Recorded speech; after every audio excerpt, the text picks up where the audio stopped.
Kita ke sorotan lain, Saudara. Polisi masih menyelidiki kasus tewasnya seorang diplomat Kementerian Luar Negeri yang diduga jadi korban pembunuhan di kamar indekosnya di Menteng, Jakarta Pusat. Sementara itu, Kementerian Luar Negeri bilang tidak mau berspekulasi soal kematian diplomatnya dan menunggu hasil penyelidikan polisi.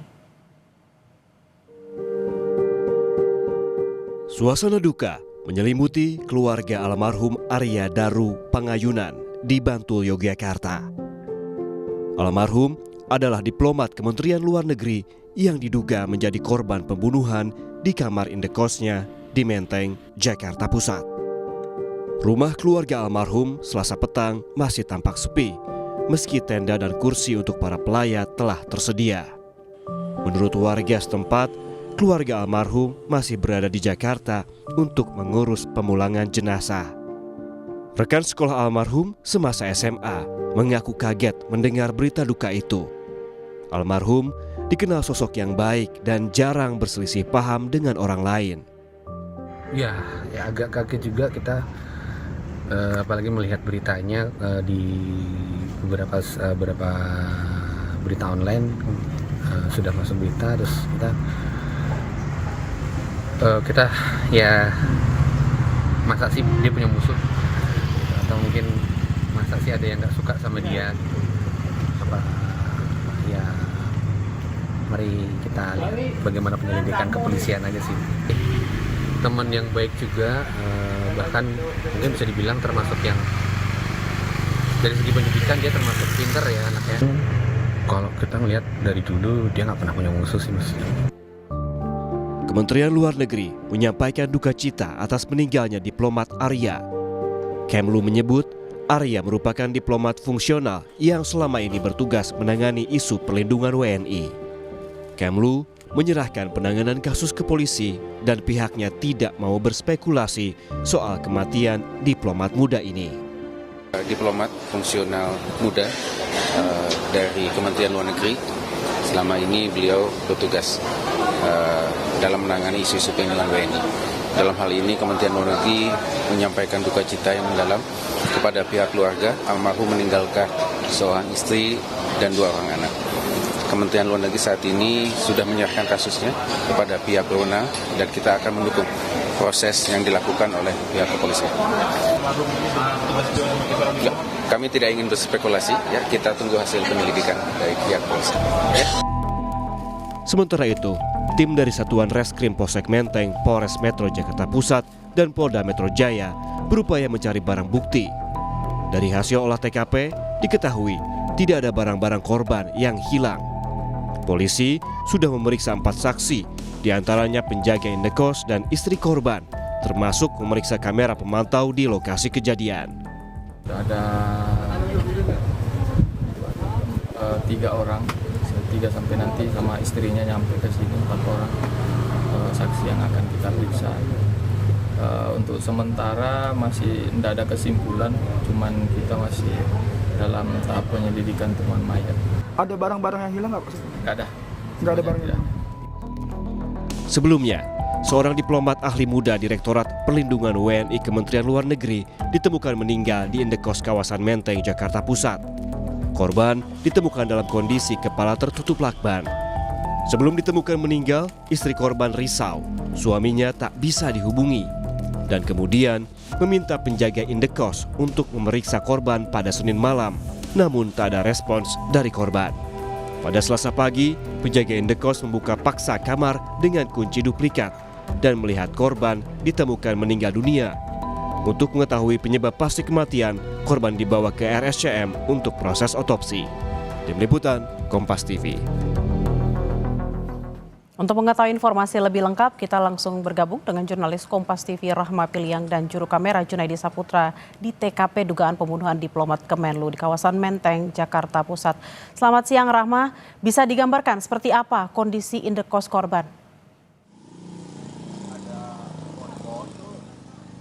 Iya Bella, saya berada di depan pekarangan kos indekos dari korban, dan sini akan menggambarkan bagaimana dengan suasana yang ada di sini. Memang kalau kami pantau sejak pagi tadi tidak ada aktivitas yang mencolok begitu ya Bella dan juga saudara, dan juru kamera Kompas TV Junaidi Saputra akan memperlihatkan inilah dari kondisi indekos yang di mana memang untuk aksesnya ini sangat ketat, di mana untuk dari orang atau penghuni saja yang akan masuk ini harus melewati pintu yang ada aksesnya begitu. Dan juga Bella dan juga saudara, ini adalah gambaran dari kamar korban di mana memang dapat dilihat masih ada garis polisi yang terpasang di depan pintu dan juga di depan jendelanya. Ini berarti untuk penyelidikan ini masih dilakukan oleh pihak kepolisian, begitu ya Bella dan juga saudara. Tapi memang kalau kami gambarkan di sini untuk situasinya sunyi dan juga sepi, tidak ada aktivitas yang terlihat. Kami juga sempat bertanya-tanya dengan yang ada penjaga warung atau toko yang ada di sini. Memang untuk aktivitas dari penghuni kos ini tidak terlalu mencolok begitu. Dan kalau kita gambarkan juga Bella dan juga saudara, memang ada CCTV yang berada di sini. Tepat di dekat akses masuk ini ada satu CCTV dan juga di depan kamar korban ini juga ada CCTV, dan di luarnya ini juga ada CCTV. Total di sini ada 4 CCTV yang ada di sekitaran indekos ini. Tapi memang kalau kita lihat ya Bella dan juga saudara, bagaimana dengan kronologi ditemukannya diplomat Kemlu yang ditemukan meninggal ini di kamar indekosnya pada Selasa pagi.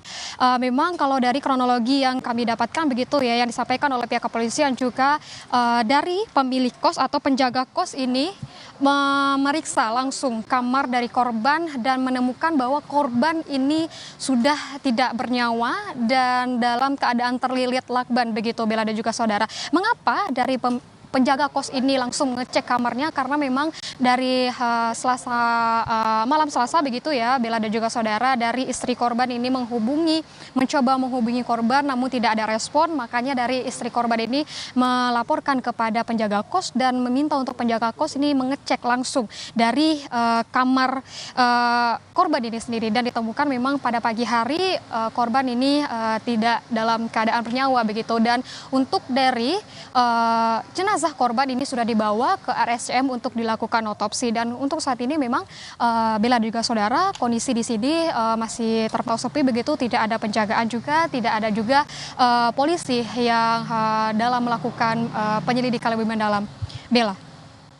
Rahma, lalu bagaimana perkembangan kasusnya? Karena tadi Anda mengatakan ada 4 CCTV yang dipasang di indekos tersebut. Lalu apakah memang penjaga kos atau pemilik kos juga sudah dimintai keterangan oleh polisi? Ya, benar sekali Bella, memang ada 4 CCTV yang terpasang di luar pekarangan begitu ya, dan ada 1 CCTV yang berada di dekat dengan kamar korban begitu.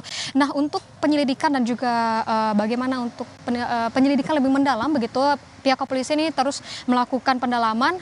Bella dan juga saudara, sudah ada 4 saksi yang diperiksa, di mana salah satunya merupakan istri korban dan juga salah satunya juga merupakan penjaga kos yang menemukan korban langsung dalam keadaan tidak bernyawa begitu Bella. Dan memang kita ketahui bahwa dari sebelumnya pihak kepolisian menyebutkan kalau dari CCTV, pemeriksaan awal CCTV ini tidak ada hal-hal yang mencurigakan begitu, tapi tentunya ini akan terus didalami oleh polisi apakah ada kecurigaan-kecurigaan lain begitu, apakah ada dugaan tindak pidana yang menyebabkan dari korban ini kehilangan nyawanya. Tapi tentunya kita masih menunggu bagaimana keterangan langsung dari pihak kepolisian. Tentunya untuk dari otopsi ini sedang dilakukan terhadap jenazah begitu, dan juga pemeriksaan lebih mendalam ini tentunya dilakukan tidak hanya untuk pemeriksaan CCTV, tentunya juga untuk 4 saksi yang tengah diperiksa oleh pihak kepolisian. Bella.